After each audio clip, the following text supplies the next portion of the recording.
بسم اللہ الرحمن الرحیم وحیث ما کنتم فولوا وجوہکم شطرہ۔ سورہ بقرہ کی 144 نمبر آیت کا یہ جز مسجد حرام کی جانب دوران نماز چہرے کو پھیر لینے کے حکم کے متعلق ہے۔ وحیث ما کنتم، وحیث ما جہاں کہیں بھی مشرق ہو یا مغرب ہو، کسی پہاڑ کی چوٹی پر ہوں، مسجد کے اندر ہوں، کھلی وادی میں ہوں یا اپنے گھروں کے اندر، تمام جگہ مراد ہیں۔ وحیث ما جہاں کہیں بھی، کنتم تم ہو، کنتم تم ہو، تم سے مراد نبی اکرم صلی اللہ علیہ وسلم کی امت کے تمام افراد جو بالغ ہیں، خواہ خواتین ہوں یا مرد حضرات ہوں، مراد وہی افراد ہیں جن کے اوپر نماز لازم ہے۔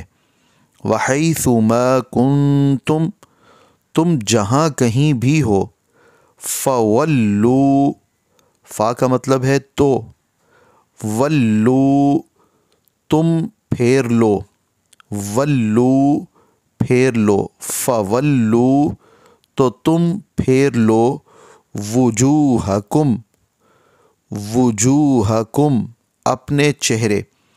وجوہ کا لفظ ہمارے اردو میں وجوہ کئی صورتیں، کئی چہرے، کئی اعتبارات کے معنی میں استعمال ہوتا ہے۔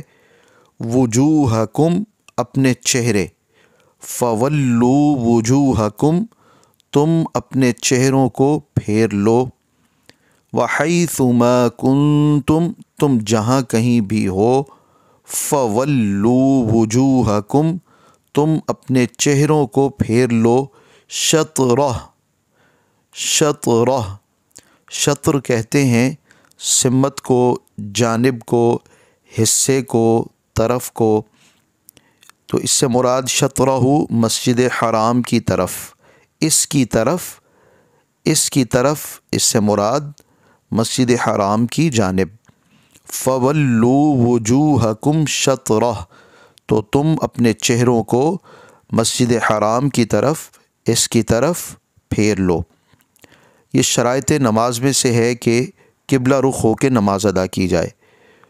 جو افراد جان بوجھ کے قبلہ کی جانب کو چھوڑ کے نماز ادا کریں، ان کے علم میں ہو کہ قبلہ اس جانب ہے، کعبہ اس طرف ہے، اور وہ کسی اور جانب جب نماز ادا کریں ان کی نماز نہیں ہوتی، کیونکہ یہ شرائط نماز میں سے ہے۔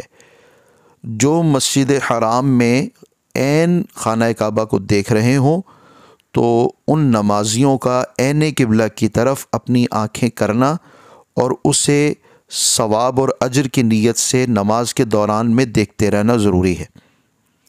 اور جو حرم والے ہیں، مسجد حرام کے ارد گرد میں رہنے والے ہیں، ان حرم والوں کے لیے پوری کی پوری مسجد حرام قبلہ ہوگی، جبکہ مشرق و مغرب میں دیگر تمام ممالک میں پوری دنیا کے افراد کے لیے حرم کی زمین قبلہ کی جانب قرار پائے گی۔ آج کے دور میں خصوصی طور پہ ڈیوائسز موجود ہیں، کمپاس ہے، موبائل جیسے آلات ہیں، تو اس میں یہ تمام کی تمام ڈیوائسز معاون ہیں۔ اگر معلوم نہ ہو اور کوئی ڈیوائس بھی موجود نہ ہو تو کسی سے پوچھنا لازم ہے، قبلہ کی جانب کا متعین ہونا ضروری ہے، اور اپنی تمام تر کوشش کے بعد قبلہ جانب ہو کے نماز ادا کی جائے۔ آج کا سبق مکمل ہوا۔